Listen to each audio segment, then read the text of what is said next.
Okay.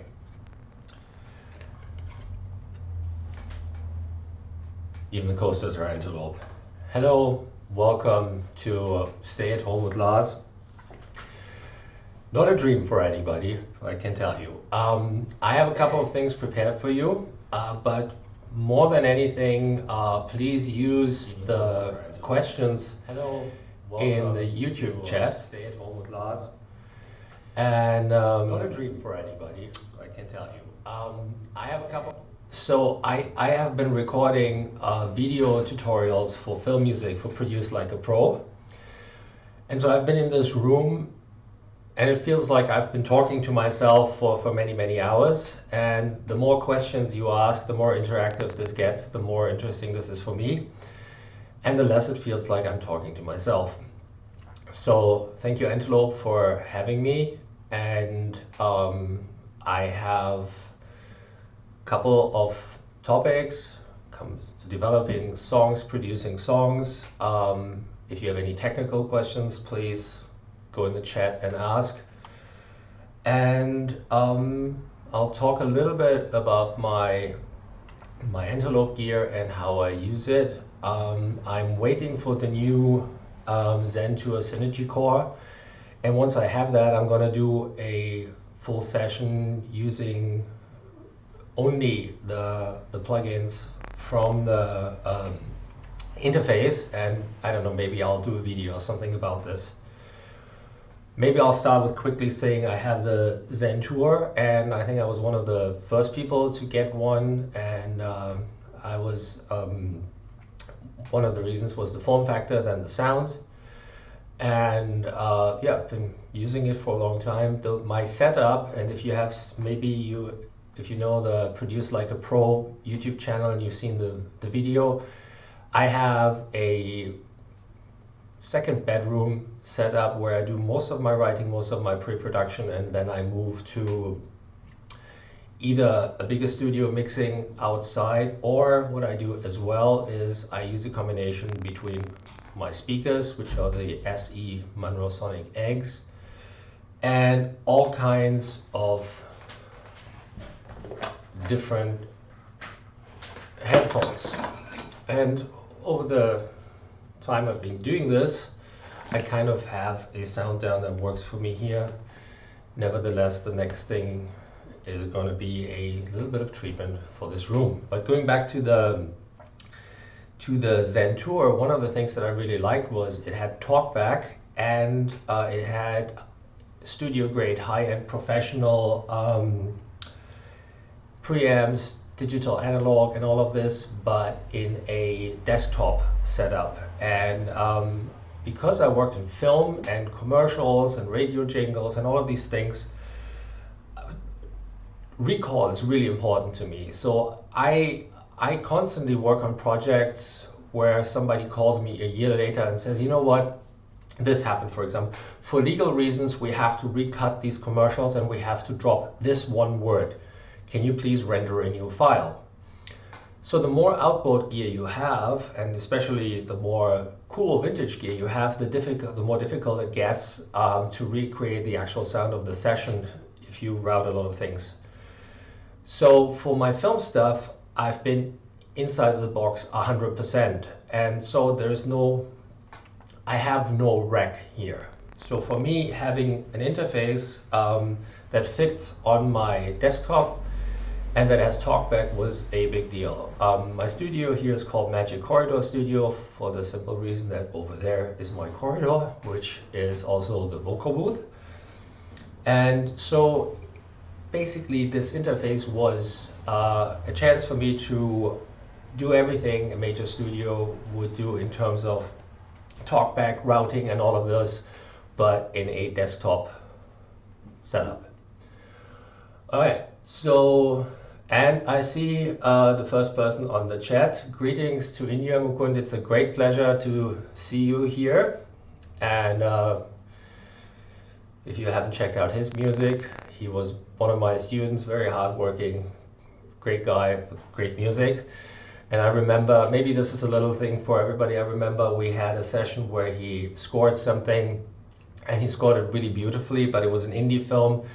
And one of my topics with film music and my film students is very often that they do things that are pretty, while the makeup of the main character was on purpose not pretty and all of this. So poor Mukund had to do a couple of versions, and I would say horrible things like, why don't you use a guitar that is out of tune, and do you have samples that sound worse than this? And well, greetings, I'm glad you're here and you're still talking to me. All right, I'm gonna, again, please ask questions and I will go and show you a couple of things that I've been working on. And I will start with a little project which I think is not even out yet or should be out in a second. And this is a kind of PSA, I guess. And so what I do a lot is I'm a composer first, meaning I have a bachelor and master's in classical composition, and I write classical music. I am also a songwriter, so I write and compose first. But one thing that I neglected for the longest time was how much sound is part of the storytelling. And I was always proud about like making all my music about storytelling, and I kind of neglected how much sound matters. And then I scored a project with Joseph Fiennes and Ian McKellen where the beautiful animation, beautiful script, and when the mix came back, basically all the impact of my music was lowered, and there were a lot of little things that were mixed against the story for me. And this happened to me over and over again. And the more I worked in pop music, the more I worked in film, the more I investigated the world of sound as seriously as I did with composition. So at some point I started to mix a lot of projects, and 2020, it's not the worst thing when you are able to sound design, mix, and seriously compose a project. One of the beauties about this is that you have a chance to mold something with sound design and with music, and you can make it very coherent. So if you look behind me and you see there is a Logic session. So this project, I'm just gonna scroll through the channels for you for a second. This project has 170 stereo tracks. All the blue things you see here is the score, and the stuff that you see here, the other blue things and the other purple things, is sound design. All the way top here is the VO. So this is Kiki Palmer, who you may know from Hustlers with Jennifer Lopez doing the voiceover, and she's also a pop artist as well. So let me play this for you for a second.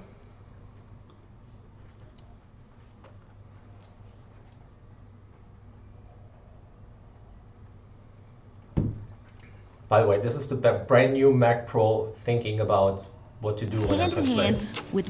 Okay, here we go. Hand in hand with robots. Stacking your skills and earning your credentials is essential. The capacity to learn new skills will open doors to jobs that can't even be identified yet. The only way our economy is going to thrive in the future is when educational institutions, workers, and employers join. Hi, so I just played this little section. First off, of course, when you do film stuff, nowadays you need to be prepared that people will watch it on their phone, people will have it on their laptop, or they're halfway across the apartment in the kitchen when they watch something with one eye. So it's very important that you get every single word. And if you deliver into Netflix or Red Bull or any of these, they all have these delivery standards. So it's a matter of kind of signal to noise. And signal here is the voice, the dialogue, and noise is everything, including music and sound design. So you might have noticed that on some more modern shows and some Netflix shows that when there's somebody speaking, that there's a lot of separation to everything else, to the score and to the sound design. The great advantage, you hear every word. The disadvantage is sometimes you can lose a little bit of emotionality. But because you cannot predict where somebody is listening to something, this is, I guess, the price to pay for all of these devices. So what I'm going to do now is I'm going to switch off the VO, which is really loud, and I'm going to play this to you again. And then, so now you can enjoy a little bit of the sound design and a little bit of the music.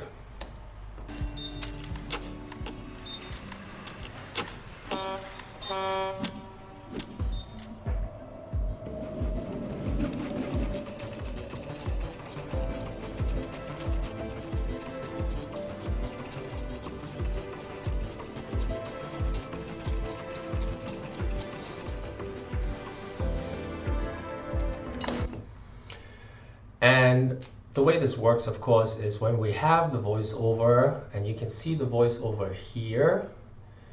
And let me zoom in a little bit.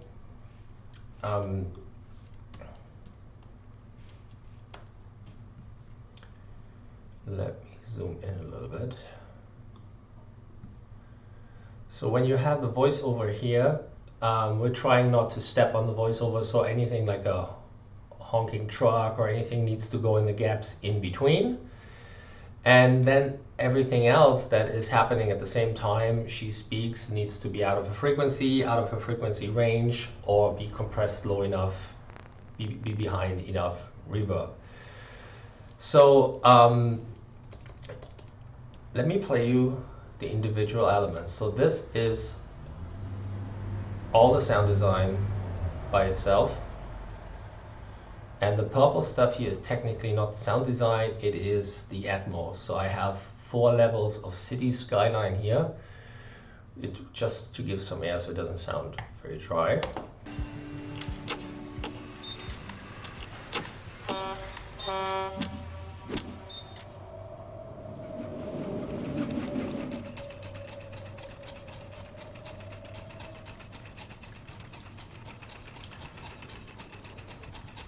And so you see how work as a film composer or in mixing can be sometimes for media is when you see,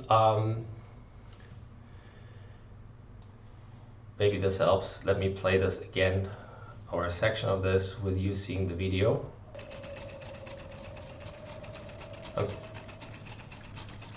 I'm sorry, I have 3 screens. I need to remind myself every now and then that you only see one of them. So what happens a lot when you mix for film is that physical reality of what you have available in terms of audio range and what you have on the images and what the director wants or the producer wants sometimes can clash. Sometimes, of course, it's also the composer or somebody who doesn't get it right. In this case, working on this project, what was really interesting is we spent a lot of time, because the director wanted the gears. For him, the gears were really, really expensive. The limitation, though, is if you look at how fast the gears move,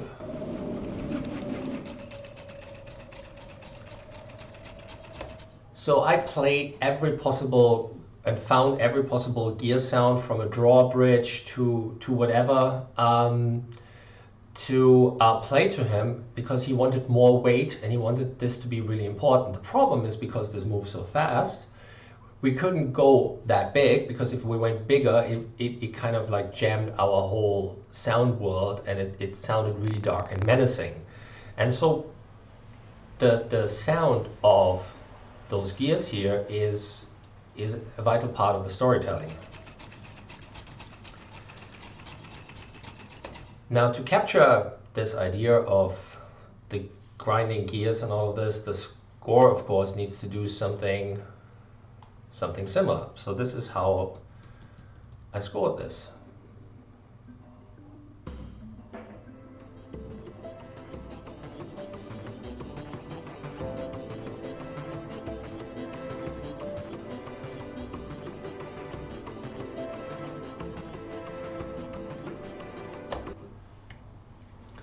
And one more time, both of those things together.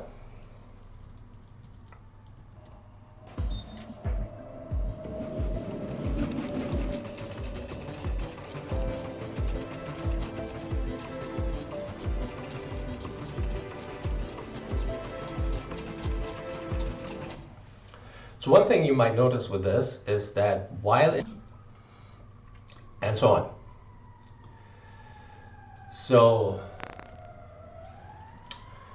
if you have any questions about something like this is kind of the first thing, which I do a lot. It is sound design, voice and music together, and then delivering the final.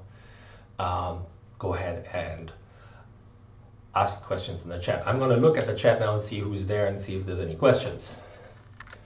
So hello everybody who just signed in. Greetings to Brazil. Greetings to Greece. And question from Greece is, can you make the video window of the... I assume the question was if I can zoom into the Logic a little bit more. I will try to remember that. And then the question from Berlin was, do I check my mixes in mono? I have my my audio interface set up. The Antelope button is my mono check button. I do check in mono a lot. What I do even more is I have on my third screen here, I'm going to drag over what I have on my third screen. I have these two on top of each other,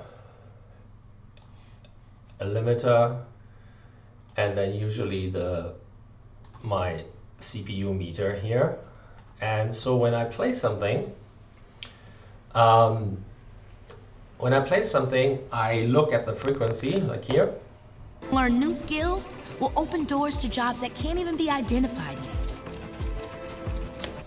So what I do look a lot is at the correlation here, and one thing to make sure that I am mono compatible is that I do use a lot of mid-side EQing and plugins and all kinds of tools to kind of narrow the lower frequency. And then when I find that when I keep my eye here, that that my mixes translate in mono.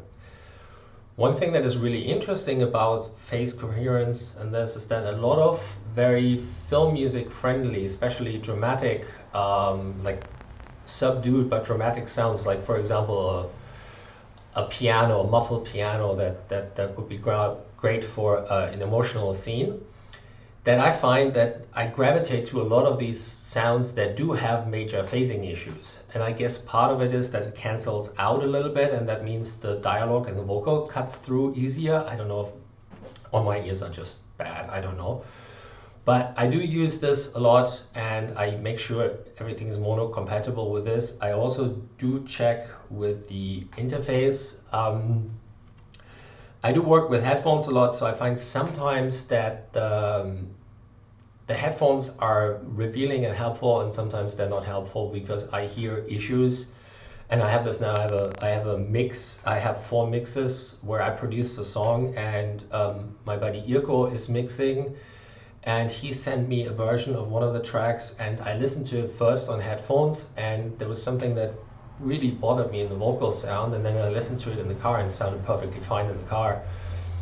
And I think it was just a matter of how far the separation of left and right, once there was the cross, it sounded totally fine.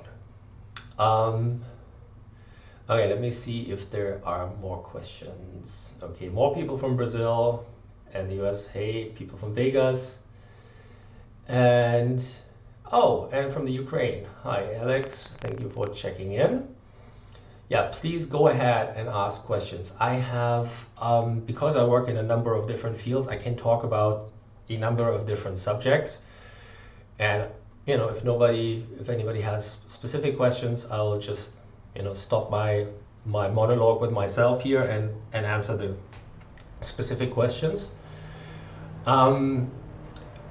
I'm gonna go on to another film project, and I will go to pop and classical stuff later.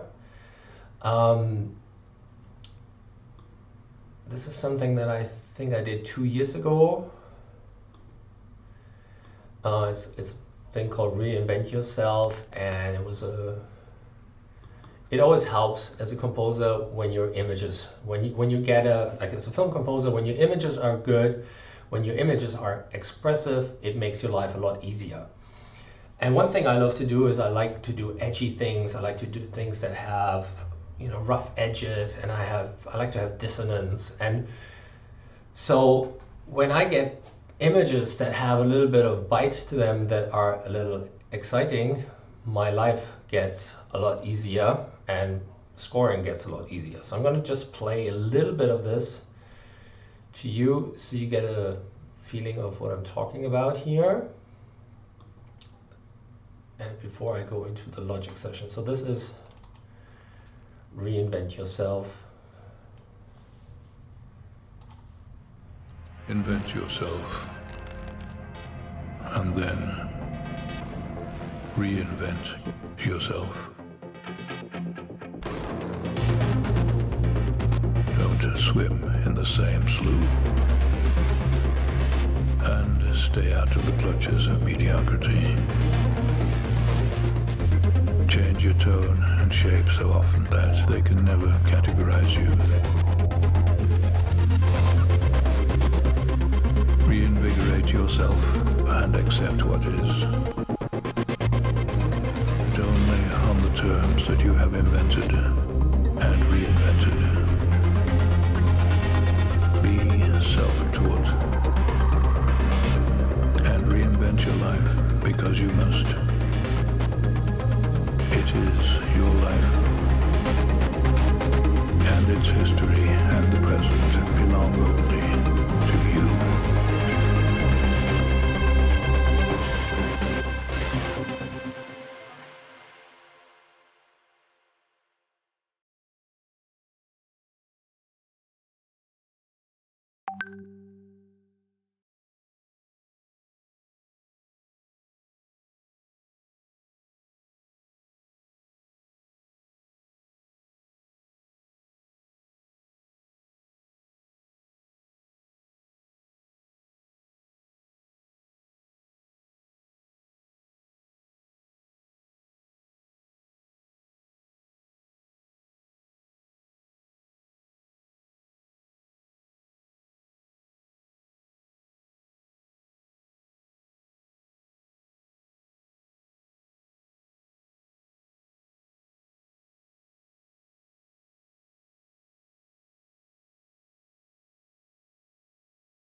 Okay, ladies and gentlemen, the sound is back. Sorry for that. Okay, let's do that again. So this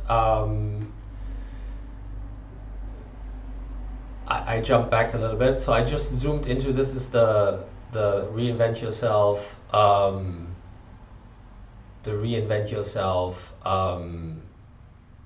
logic file. And what you can see here is that a lot of the elements are grayed out. And these grayed out elements are MIDI files, like for example, this MIDI file here triggering Hive with this sound. Because I wanted to mold this very specifically, and I'm having like, this is a basically punky, very often punky distorted sounds with synthesizer, I very often bounced little things, and so I went from MIDI to audio really quickly so I could mold the transitions. And sometimes when you work with pulsing sounds, or like synthesizer sounds often have this long tail or something, and you like the sound, you don't want to mess with the preset, I just quickly gray out the plugin and bounce it to audio, and then the audio can be molded really easily. And if you look at this, for example, you see a pulsing thing here, which I controlled, and maybe I give you this as an example.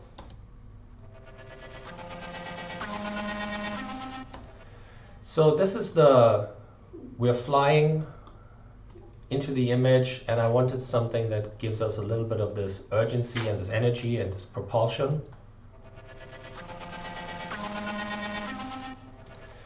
So this is first of all, it's the regular sound, then it's EQ'd, and then phase distortion.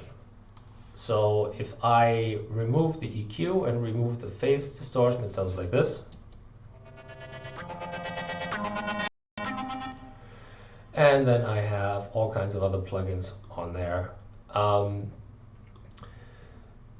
So the thing about a project like this is that my personal style, or that what I try to do with something like this, is that it's not like the typical trailer score or something where you just have like big drums and then you layer on top of it, and usually the chords are really boring. So I'm trying to do more a little bit more complex and interesting chords, but then I'm also trying to create a sound world that we haven't heard before.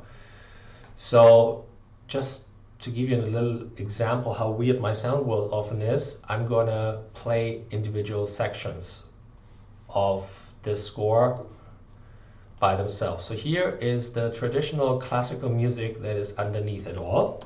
Only on the terms that you have invented.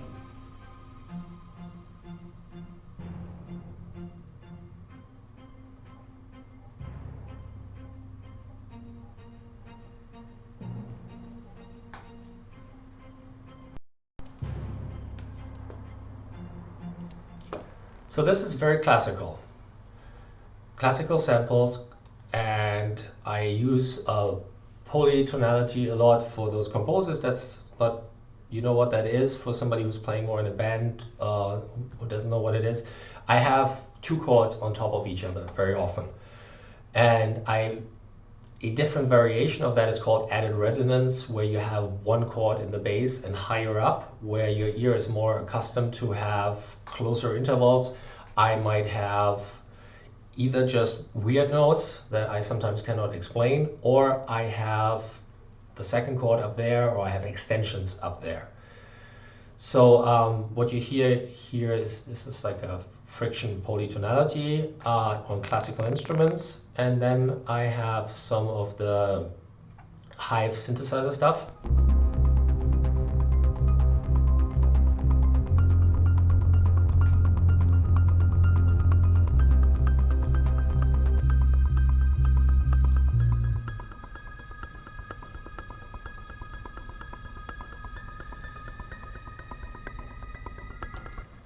And there are two things you can hear that are like, one is the slide up, and the other one is that I'm a big fan of very, very short, precise sounds. And one of the reasons for that is that my ears are a little weird, and I am so much happier with dissonance than most people are. And when I studied composition, a lot of what I studied and a lot of the concerts I went to were very modern atonal music. And I use that a lot in my composition, but the idea, of course, is not, this cannot be music for musicians, it needs to be for everybody. So what I find is, with very short, succinct, precise sounds, I can do really weird things, and I can get away with it. And so this is a little bit of what you hear there. And then we have more elements of basically so small little sounds that keeps this interesting.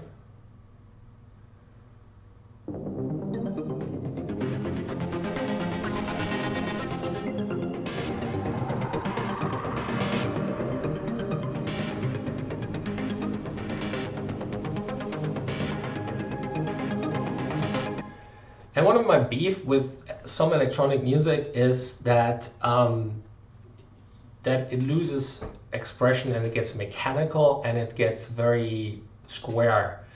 And usually you see a lot more tempo and meter changes in my music and in my scores. In this score, I'm trying to get this organic detail with all the morphing of the sounds.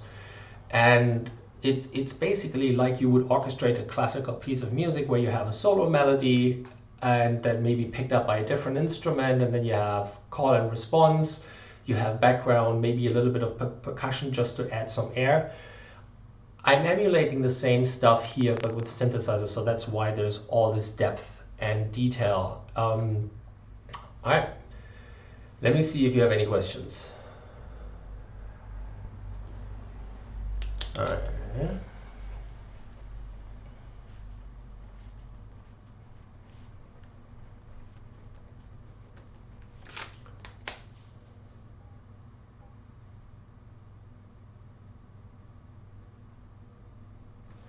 Okay, I'm going to answer question now.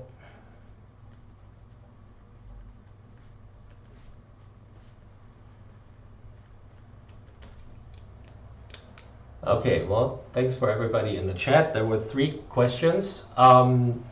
Maybe I'll start with the question that is the closest to this project.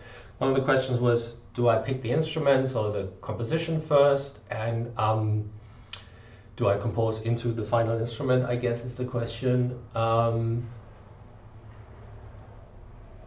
you finishing the sound of the instrument? So what I usually try to do is I want to adjust my workflow every single time to be most relevant for the project. So if somebody would send me a 30-second commercial or a 3-minute piece, that changes this already, because at a 30-second commercial I would probably try first to just feel my way through it. On a 3-minute piece I need more structure, I need more composition. So for a 3-minute piece I will probably do pen and paper, or work out the chords or work out the themes first and write a piano version and then go to the sounds. For a shorter version it might change. For pop music, very often I really start with things that are just where the sound intrigues me. In this project it's a little bit of an in-between thing. I mapped out the chords and just roughly to how they would resolve to the end, and then I played around with the individual instruments. One thing that I do a lot is that rather than, if I touch a preset, it's usually just to tame it a little bit. So if it's too much phasing, if there's too much of effects, or if it's too much reverb or something on it, I'll take some of that out. But then usually I get my sounds by layering what I want. And so I guess to answer your question, it depends on what is the primary goal at the moment. For a short commercial where somebody speaks beginning to end, where I'm just really trying to tune the air a little bit, it's probably finding a sound and just improvising a little bit with it. For something bigger, I will map out chords and then gradually see what fits. We are kind of halfway through writing, producing an album, and the idea for this album was that the music is a little bit more edgy than the previous work from the artist, and there are sharper edges. So for that, I very distinctly went out of, I just looked for sounds that have sharp edges. So I composed these little 8-bar things, little loops she can sing over, she can start working with. And very often it was about sharp edges first. So it's a lot of short string sounds, it's a lot of muted piano, it's a lot of synthesizers that are distorted. So I guess it's a little bit of both. And so the other question here was, how many buses would you use in general? Different for orchestral, rock, and pop. So I have a mixing template which has far too many buses. I usually need a small, direct little space like a plate reverb, a medium size, a really huge size, and then an insanely over the top huge size reverb, couple of delays, and then sidechain compression and all of these things. So I usually have, maybe for a song, I have 20 buses with things like sends, and then I like to Browerize. If you don't know what that is, check out Michael Brauer. On some projects where I basically, instead of having the compression in the master fader, I have the bass and the drums go to one fader, the mid and lower, like the guitars and some of the keyboards in one, higher keyboards and something else, and then background vocals and higher strings in another bus, and then there is a solo lead bus. So instead of going to the master fader, you go into 5 stereo buses, and those 5 stereo buses then feed into the master fader. The interesting thing for me about this is, if I do that and if I use unlinked stereo compressors in these buses, meaning like the left and the right of the stereo compressor are unlinked and they compress the left and right differently, it almost seems as if the mix comes to life and it starts to move a little more. And I guess because you're compressing in 5 different stages, it feels less squashed and it feels more lively. So that's a technique I like. If I mix myself all the way, for film, I usually do that. For pop music, sometimes, but very often for pop music, I also pass it on. My mixing engineer is not very happy when I do this before I send it to him to mixing. So it's a question I would be careful with doing that when you want to pass it on later. But this is also, there was one question, what is your favorite compressor on the master bus? So I usually have my limiter on the master bus, and this is the, let me pull it up. By the way, this is the Hofer IQ limiter, and I have this on my master bus. And the way this happened was that I was at Gene Grimaldi, mastering engineer who does everybody from like Lady Gaga, Justin Timberlake, and he was mastering a song I was working on, and I saw that he used on our master, he used this plugin and the IQ EQ also from Hofer, and so I was looking over his shoulder, trying like to learn as much as I can, and then I started asking about these, and he said that this is his favorite limiter because whatever he sends in comes out the way he sent it in without messing with this low end. This is the one he trusts. And yeah, I didn't know Hofer before then. They're from Germany as well. Since then, I've given a seminar at that place, and we'll have the sound walls soon. So this is a plugin that I really like. And as I usually don't use a compressor on the master bus, but in my in the individual buses, I often also use this same company, their IQ compressor, and I don't know how that works. That thing just knows. That just sounds good out of the box, and it knows kind of knows what is coming in. And there is a button somewhere here where you can, here it is, stereo dual mono. So this is the way I use this in my buses, and Only on the terms. left right gets compressed separately.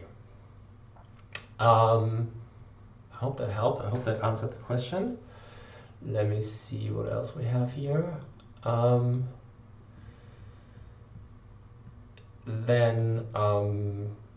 by the way, I was at a session with Mick Gazowski, and he's using he showed me, or he showed a couple of people, a mix of Jamiroquai he did with all the Antelope plugins. That sounded really amazing, and I have currently not set up my AFX to DAW with my Synergy, with my Zentour. Maybe we can do a session when I use all of the plugins of the Zentour Synergy Core once it arrives. And maybe then, because I don't know, some of you may have the Antelope plugins, that I can tell you which of theirs I like and which of theirs I am using. There was one more question in here about how to start your career as a media composer, and if there's any advice on where to find projects. One thing that was really interesting for me was I was working in film, and I was working with artists, and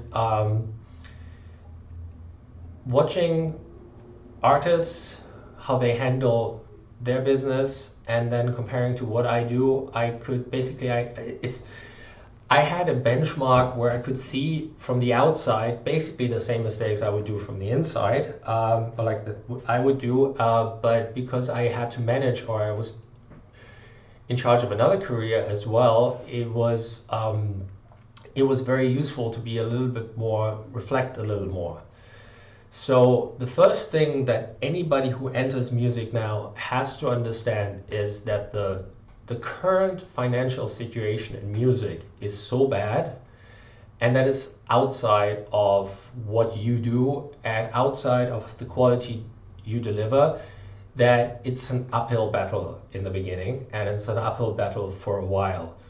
And so what I'm trying to say here is that basically anybody who starts in music needs to make peace with 10 years of pain and suffering. It seems, unless your parents are rich, I don't know any other story, so this is still true. What works for me is I'm very self-motivated. I want to do something original and interesting, and I am 100% reliable. And I'm kind of, because I can do all of these different things with mixing, and I got a call at some point where somebody says, we have James Earl Jones, the voice of Darth Vader. We only had a short recording session, and James Earl Jones is 80 now, and they asked, some sections sound really good. Can you make all of it sound like he was 50 again? So this is not the job of a composer. This is a sound engineer's job. It's a dialogue editor's job. But because I can do this, and because of my understanding of story, I was able to help them. I was able to basically, I word by word matched, EQ matched his voice to the most appealing moment, and then it sounds a lot more consistent in the end. Now, there are people who think this is, like, why did you study classical composition to do this? What I found is that the best thing you can be is useful. And then the second best thing you can be is easy to work with. So there are companies and there are people that just call me because they know I will deliver quality, and they know I will be on time, and they know if I say something, it will happen. So I don't deliver late, and I don't do any of, I am not difficult in that sense. When it comes to getting new projects, I really don't know any good way outside of just hustling and bustling, meeting people, and doing a really good job. The problem at the moment is a little bit that commercials are basically divided up between a couple of bigger companies that hire 20 composers for a commercial, and companies keep most of the money and keep most of the credit as well. So the only way around this is very good material and strong personal relationships. So this is really, I know everybody would like, I would like to have a magic bullet. There is not. That's the only thing I can say. Another thing is I've written a little text for for a Swedish music platform about this. If you look into success and the factors of success, the number one is your zip code. It's the zip code where you're born. But if you are, like I come from a village with 130 people in the middle of nowhere, and that is a limiter. The advantage is you have all the space in the world, rent is not a problem, and you can peacefully develop, and you don't have to inhale the exhaust of 5 highways like I do here. But the disadvantage, of course, is that you are not surrounded by the people that matter. And it's not just to get the project. Far more importantly is that you are surrounded by the people that work on a very high level, that inspire and contradict you. So I have a couple of stories when I was one of the winners of the Grammys. The Recording Academy had this 2019 Songcraft competition little thing. And I submitted a song, and I was one of the winners, so I got to write with all the, like, Katy Perry's team and like all these people.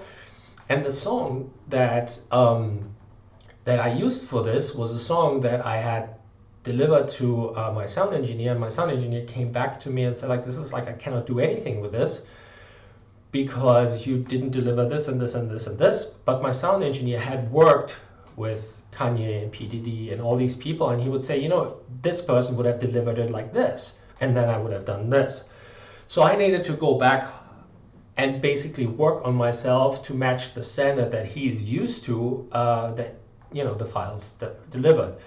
And about 2 months ago or so, I was at a party with 26 people sitting behind Bob Claremont when he was live mixing Howard Jones. And then you can talk to him for half an hour. And that's really what matters, because if you sit in that session and you hear the vocal sound he gets, you know this is the benchmark. And then you need to somehow over time figure out how to get this benchmark. If I would have stayed in my little town or in the village or town or something, there would have been a limit to, you know, just the benchmark around me would have been a limit or a ceiling for me. I hope that helps.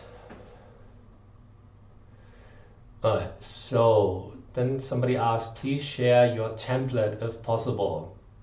Well, I'm happy to answer, Alex. I mean, I'm happy to send you a template, but it doesn't really. First of all, it would be really weird if you have all of my plugins. The second thing, it doesn't really matter. It changes for everything. I have like 100 different small things. If you send me an email after this, I'm happy to send you a template. But it's more. When it comes to mixing, one thing that I learned when I watched a lot of videos from other people, or when I watched other people work, is that a lot of people, especially the generation that had a console, they have their compressor, they have their EQs, they have their reverbs wired up a certain way, and and they played with the settings until they were really happy, and so they have a setting that they would use 50% of the time for this kind of track. And just because it's already wired like this, it's more a matter of blending it. So what I found is when I mix, there are certain things that I like and that will work. So one thing, for example, is Echo Boy. Everybody loves Echo Boy, Sound Toys. I have a setup that is just a little tweak from their default thing, and I know if I just need a little bit more room, that's the one to go to. So it's not really that I have a finished template, I just figure out more and more things that seem to work for me. And maybe this helps. For me, it was huge revelation. I always, when I had a mixing problem, I kind of tried, when there was an issue, I tried to fix it basically with one fader or with one EQ or something. And the more I watched the other mixing engineers, I saw that it's 1,000 small changes. And so, you know, sometimes you have, you know, your wife walks in or somebody who's not in music, and I play two things and say, what do you think sounds better? And then they say, well, it sounds the same to me. And so what I find is that I do 500 times things that almost sound the same, and that's how I get my sound. That's the one thing. The other thing is that if something sounds digital in terms of it's an expression, like we're making a point, this is digital, then I like the digital sound. If there's no specific point in saying, hey, this is digital, then I do not like the digital sound, and I like a little bit more rounder, warmer sound. So like, you know, like tape simulation kind of things on top. And what I found for me is that I use two sets of plugins. One, analytical, basically take care of the problems that are there, and then after I'm happy with this, I take another set of plugins which are more for warmth, color, rounding of the edges. So even though it is a digital production, it still has some warmth to it. And maybe one more thing about mixing, I think there's a interesting conflict in mixing, because you are working in a physical reality, in a physical world that has limitations, meaning if two frequencies mask each other, one of them is going to lose out. You can only get this loud, you can only do certain things to a certain frequency range, and all of these things. So that's a physical reality, and I think you need to respect that. But then there's also this emotional world to it, where I find that sometimes a muffled mix that has too much lower mid is more emotional than the cleaner version of the mix. So it's an eternal battle for me to get these two talk to each other. So it's kind of clean and crisp. So in my mind, the professional mixing police is happy with this, but then the other side is like to make this cool statement, to be very precise on the emotional side of it. That's always a little bit of a contradiction. Okay, so we have another question. What is your favorite reverb? I use Altiverb for real spaces, which I think is just amazing, and they keep adding things to it. And that's a lot of it. I then use, sometimes I do things where, so Altiverb is the short answer. Then the next is that I use, what is it, the Fab filter. And I use Fab filter very often on the track itself when I just want to place an instrument at, like very often when I do score work or something, you have somebody talking here, and I have a mix and there's an instrument somewhere here, and I feel it's just too close. And then rather than just having a send or something, I put this instrument, I put an instant of Fab filter, the Fab filter reverb on this thing, just to move it where I need it. I've also used actually for live stuff, and for, as you know, my AFX to DAW, the Antelope stuff is not hooked up, but I've used the Reverb, which also sounds really good. That is built in. Yeah, 1 second.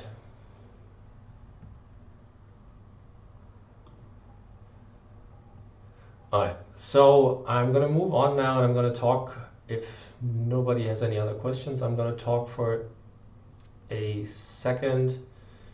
I don't know, maybe I don't know if there's a time limit. If my friends from Antelope can tell me if there's a time limit, because the question is, do you want to hear more pop music or something classical?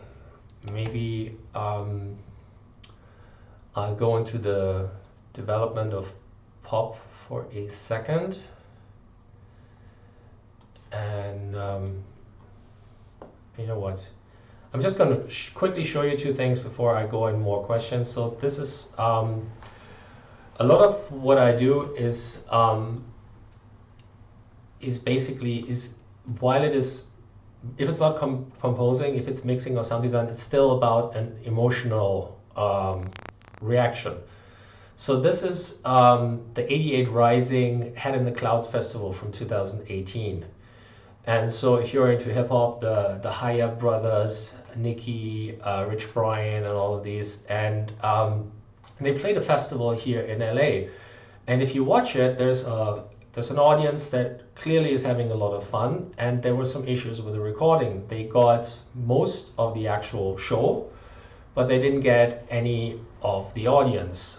And so I basically rebuilt the entire broadcast with, you know, when somebody forgot to close their mic somewhere, and I pulled from everywhere because, you know, they have these, there's something where the artist sings and then the audience responds, but very often we didn't have that audio. So let me play this little thing to you. This is kind of one of the, I like these broadcast mixes of live shows.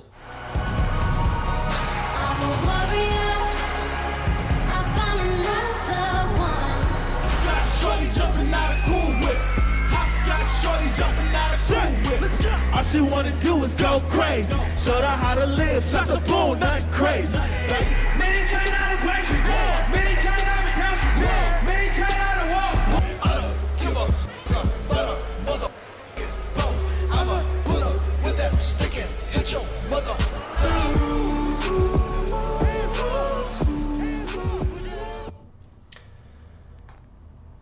So something like this, where you create a feeling that there's, you know, like you basically mix it as much as possible so people at home feel like you are there. Another thing that I've done recently before we go to pop is this. This is from last year. This is a 250 people choir.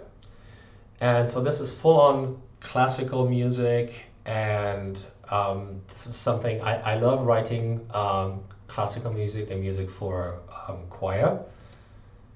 The video is just, I don't know, so there's a video.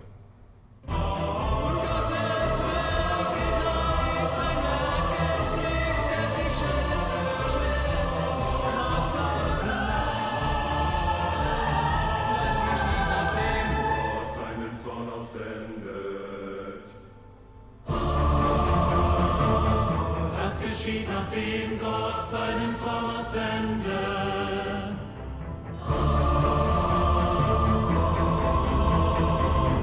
Gottes Zorn ist ein Schuss, der verhindert, dass böse Kräfte sich vervielfältigen und wuchern. So, another world. Something else I do. I love this stuff, and I always find that, you know, so I work with artists in the writing session, or I work on film stuff, and the composition has become so kind of such a part of myself that the actual writing, I'm so much faster and it's so much more fluid than anything else. So I love co-writing with artists and doing things like this, where it's basically, you know, it's pen and paper, and then, you know, you have real instruments, and that's kind of cool. Well, we have a couple more questions, couple more things. Well, greetings to South Africa. And then Daniel's question, how important has been the room acoustics for your work? If you check the Produce Like a Pro interview with me, after that, everybody was talking about how horrible my room sounds. That is true. My reasoning was I cannot drill too many holes here, and there was always this idea that I might move, and so I never did anything, and I always did like used headphones and then went somewhere else to a better treated room. And in hindsight, I don't know if that was the best idea. I found enough workarounds now. I do not recommend it. The room is very important, and between different headphones and knowing my room, it totally works now. But if you can get your room treated better, then go ahead. Having said that, there's one big point for me. I have a window there, and there's a garden outside, so I have sunlight.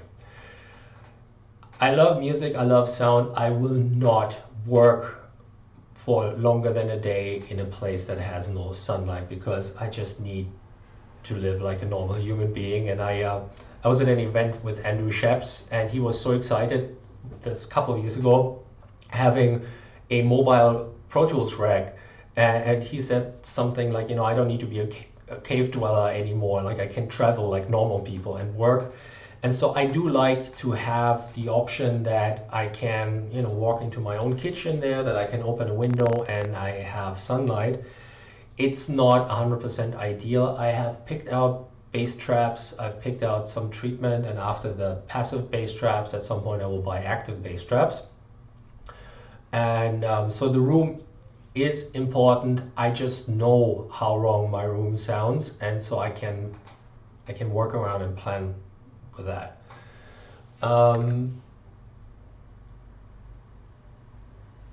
Okay, somebody asked if yes, you can ask in German in the feed if you have any questions. So I'm gonna go into pop music now for a second, and one thing that is dear to my heart is basically I found that there is two ways to get to a serious song that has a chance to work on the radio. Well, first of all, let's just clarify for all the artists and like bedroom producers out there, you get on the radio when you have a budget for radio promotion. Most normal people don't have that. That's why your music is not on the radio. So a lot of these kind of like help music business videos, they're all BS, because radio airplay is a high-end production and then the money to put this piece on the radio. And depending on your country, this is a serious amount of money. So, but even if you don't have radio budget or you don't have a label for a certain project, you can of course deliver major label quality, and so that there is a chance that somebody will sign you and then front the money, or that your song goes viral or something happens. So what I found is that the general industry standard, especially for the pop artists on the radio, is the mountain of songs, which means there is a number of writers that get together for sessions and they crank out things really quickly. The idea is not that this is bad. The idea is that it's a little bit random, that all these elements align and that you have something that is really cool and interesting. And because of you moving fast, relaxed, and basically allowing everything to happen, you write a lot of songs or a lot of ideas, and a lot of them get thrown away. And for a bigger artist, sometimes they have 100 songs written for an album, or 100 sketches or something like this. Now, when you work in a different setup and you don't have an A&R available that does that for you, or that goes out, the way I found to get to a song that works is basically very similar to either what a band used to go through in the past, or script development for like a TV show. When somebody walks in, like if you have a chance to see the pilot of 30 Rock, the original pilot and then the pilot that aired, there's small things where they decided the two main female characters were too close to each other, and so they replaced one of the characters. And it's a dynamic decision where you think, okay, we can get more drama, more interest out of this. So there was a step of development and testing. So what I like to talk about, and what I think a lot of artists and producers underestimate, if you cannot do the mountain of songs, you can do the mountain of songs, but if this is not yours, or for some reason you have a client and you have one song and this one song needs to work, what I do is I develop.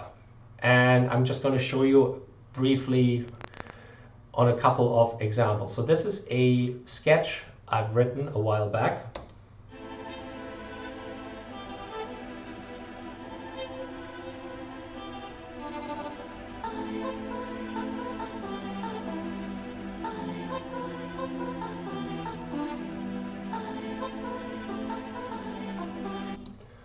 So this is just a little nugget, and then we have a beat come in. And so when I work with an artist that doesn't play an instrument, I write stuff like this and then see what sticks with the artist, and we bounce back and forth. So for this, we had a vocal line, we had some ideas, and I was working an early session and by myself working on the song, and then I started to walk to grab a coffee, which is kind of like 2 kilometers down the street from here, so it's like a 20-minute walk. And I could find myself the entire time my mind was going on with this song, and I was kind of angry with myself that I didn't manage to anchor this around the artist. And let me play this to you one more time.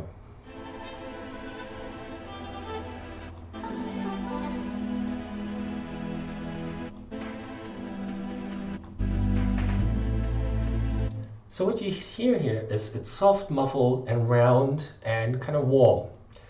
So the artist, she has a beautiful, round, warm voice. So when we have this kind of backing track, and then her round voice, it becomes totally flat.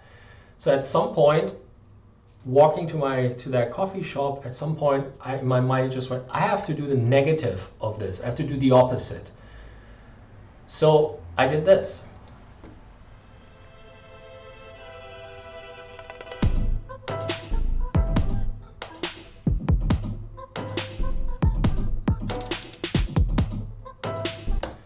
So when you listen to this, this is almost the exact opposite. Instead of long, drawn-out things, it's really tight. There's a lot of empty space in there. It's the same melody, but it's completely different.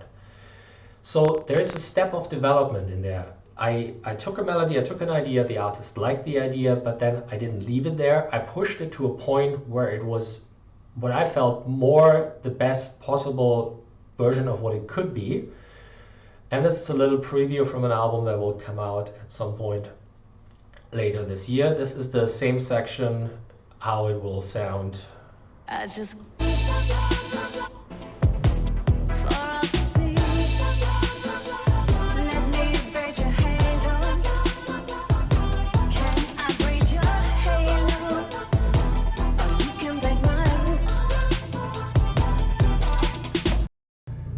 talking riddle. So that's a good example of what I mean with development. Not taking the first musical idea, which is a thing now when you can post something on YouTube in 5 minutes. There's an idea that was developed, it's shivering strings, it's a certain melody, it's certain vocal samples, but then they got adjusted to the artist first, and then they got adjusted one more time to a very, very specific story, and then we got a mix, and this is version number 3 of a mix, and at some point later in this year, then probably version 6 of this mix gets mastered and comes out. So there is a fair amount of development with this, and I think that it is important that you do this development not only from a like, oh, let's do another mix, or let's see if we can try this on a different guitar, but more than anything from what does it do to me emotionally and how much does it fit the story I'm trying to tell. And let me give you another example. This is this one is called Bolt, and it's called Bolt because Nectar, the company that makes the keyboard that I have here, has the synthesizer called Bolt. And I was just working on a session where I tried all of the sounds in that synthesizer, and I came up with this one idea which I really liked, which had some energy to it, which sounded like this.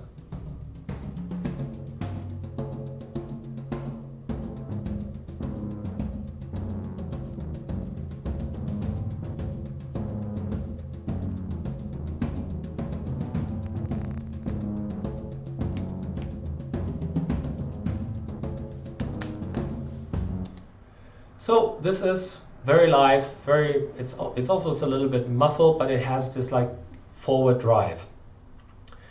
Now another song for the album, same album that you heard, the other track, this is how it's gonna sound on the album.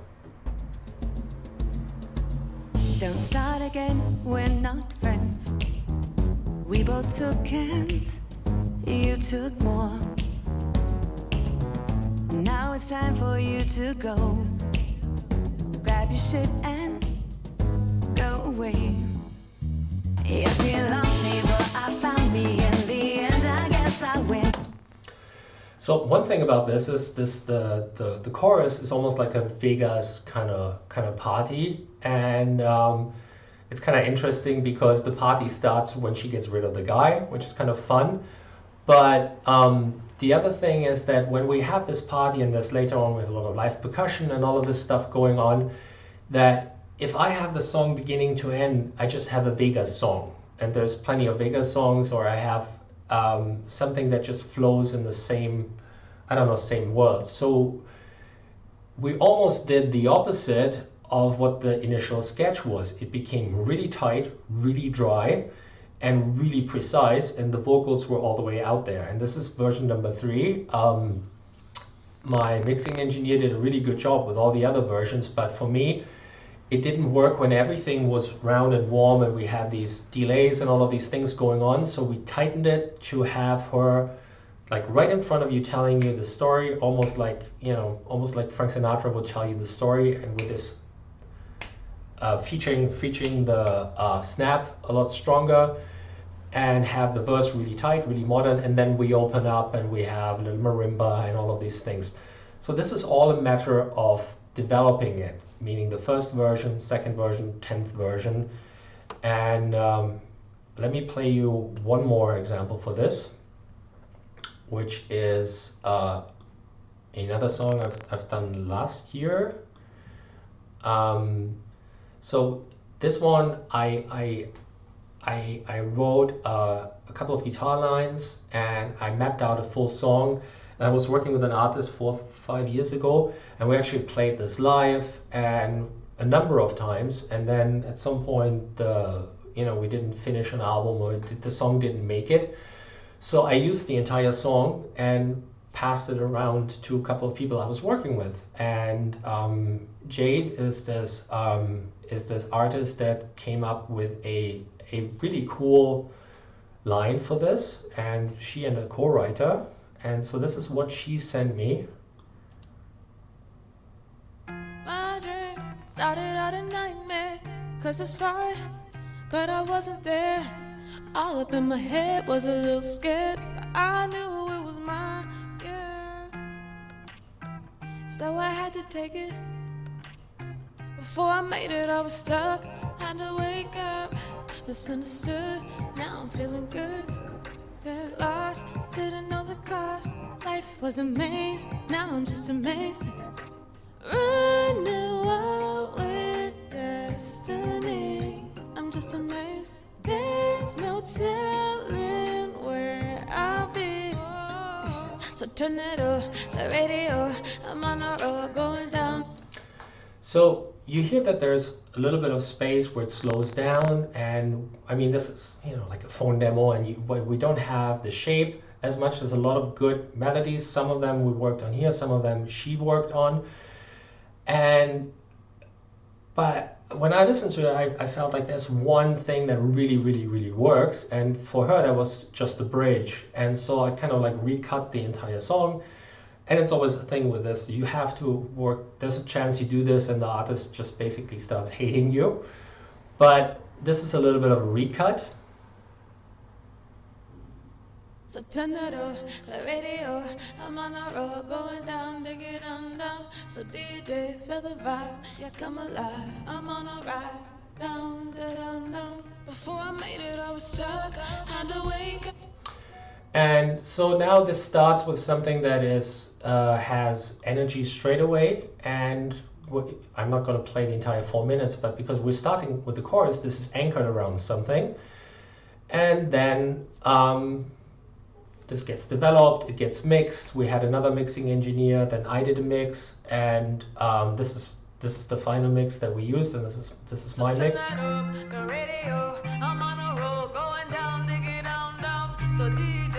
First, I got a little bit more attitude, I asked her for more attitude, and she really delivered. And let me just play how the chorus now sounds.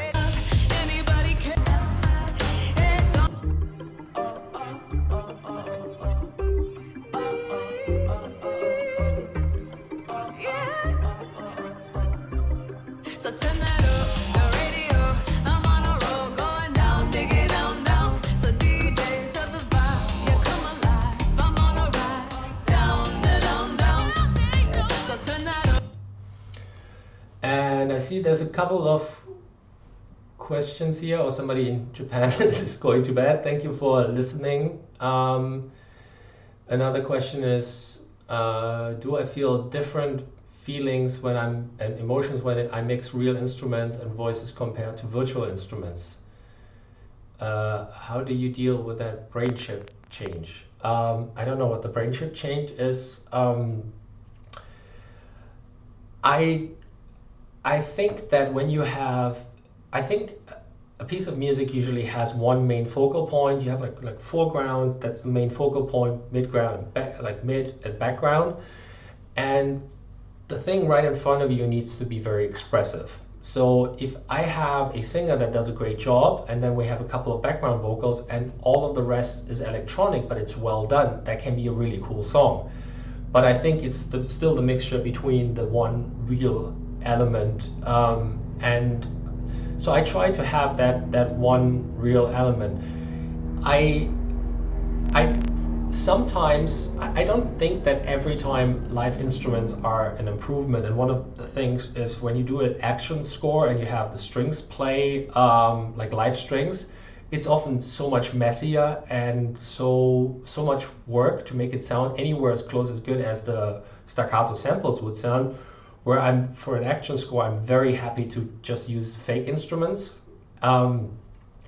If you want to have the big sweeping emotional thing, then of course it's nicer when you have real strings and everything lives and breathes. But I think to your question, it's not only a matter of the instrument, it's also a matter of yourself and the treatment. Do you keep things alive? And maybe this is, I have two more here, maybe this is a good point to play this. I worked with an artist who had never done anything in a professional recording context. And we did a couple of tests, and whenever he picks up the guitar and plays and sings and he forgets about the world, it's amazing.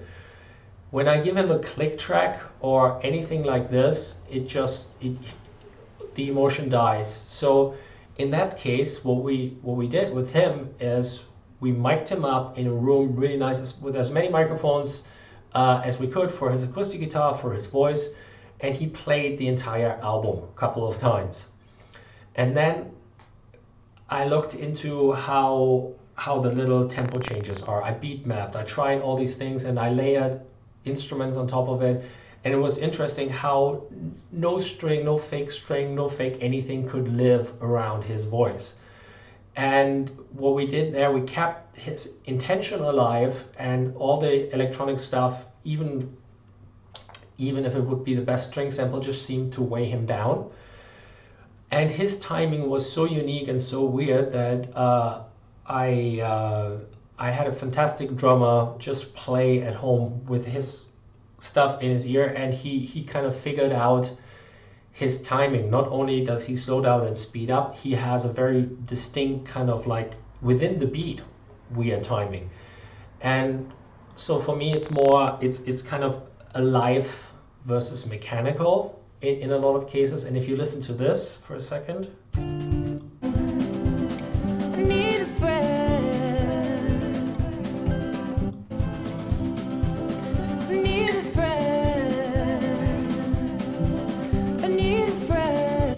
so this sounds 100% like these guys are standing next to you and they're playing, and in this case no fake instrument would have worked, and it just needed to be real. And sometimes like a cello is amazing for film music. If you can get a real cellist, you can do so many things with a real cello, and that does feel a little bit different, to go back to your question, than a fake cello does. But at the end of the day, I'm trying to get as much emotion and excitement and fun out of whatever I work on.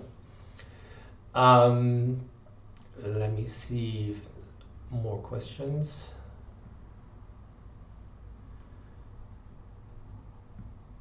Okay, so if you have any more questions, now is the time to ask them. Oh wait, here's another one.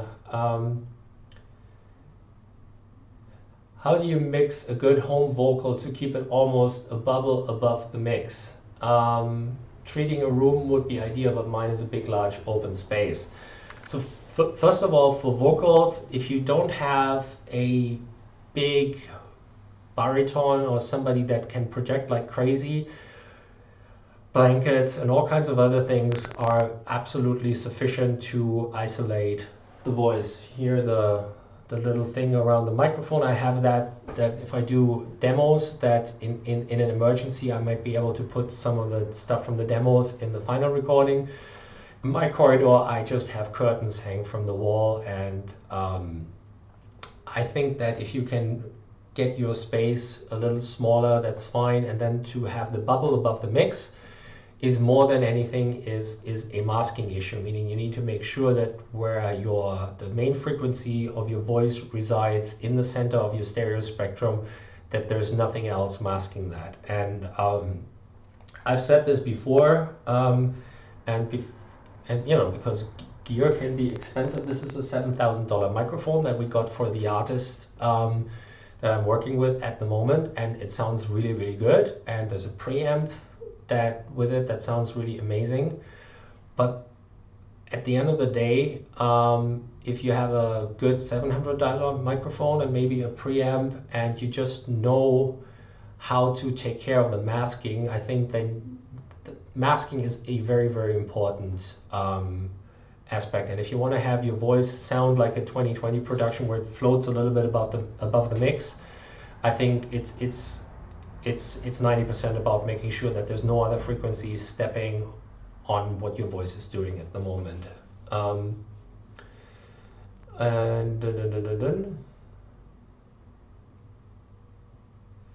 Okay, so I'm gonna play you just one more little development thing here, give you a chance to ask your questions, and if there are no more questions after this, we'll wrap it up. This is a little video of the actual development of a song I was working on, and I'm not going to talk over it, so I'm going to tell you now. You see the different, this is a screenshot of a Logic, it's a screen video of Logic, and this is basically how the song goes in real time, and every time you see the track change, it's a new version. Of course, there've been many versions of development in between, but you will hear that how it gets faster, how the lyrics, the words get tighter, how there's elements added, and how at some point halfway through the mix changes completely. That's when I delivered my demo and my files to get it mixed. Then you can hear the idea the mixing engineer had, and then with every new version you can hear how the feedback affected the song that we were working on. I'm going to play this to you, and I'm going to quickly talk you through this, and then if there's no other questions, we will wrap this up.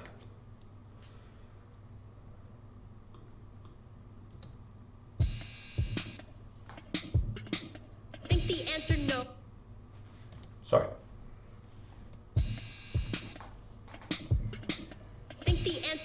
Would be self-explanatory. Now you would think the answer no would be self-explanatory. The opposite of yes, a well-known allegory.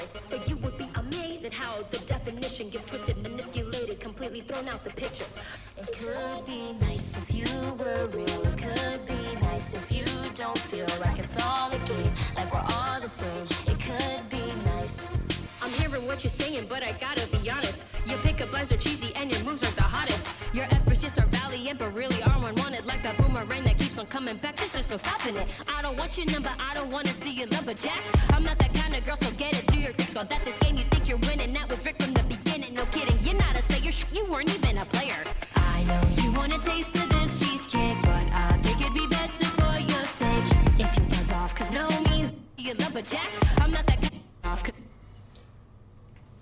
Alright, and after this there's a master, and the master sounds, let me pull that up for you.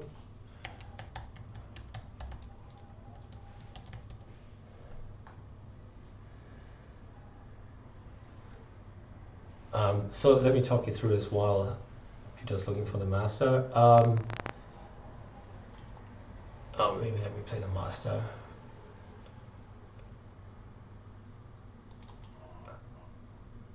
I know you wanna taste of this cheesecake, but I think it'd be better for your sake if you buzz off, cause no means no. So please just fudge off, cause no means no. I know you want a taste of this cheesecake, but I think it'd be better for your sake if you fudge off, cause no means no. So please just buzz off, cause no means no. All right, quickly talking you through this. So the artist tells me the story. We play around with this story, and what I find a lot is that when I work with artists to get a modern sound, is that I need to push them a little, and we do demos, and I drag the vocals so they would attack a little earlier, and so people don't lean back too much. With this artist, it was the total opposite. She was full of energy, and so while we were working on this song, she says, oh yeah, she had a challenge with her dad that the rap that is the fastest rap in the Guinness Book of World Records, that she can do it faster. And she can. She did it in front of me. And then I said, okay, why are we doing the song so slowly then? So we sped it up and basically pushed it more and more in this direction, so how this nervous energy would come out, and added more and more layers to it. And at some point when we sent it to mixing, the first version that came back was a pretty heavy hip-hop production with a big kick. And while that it sounded totally cool,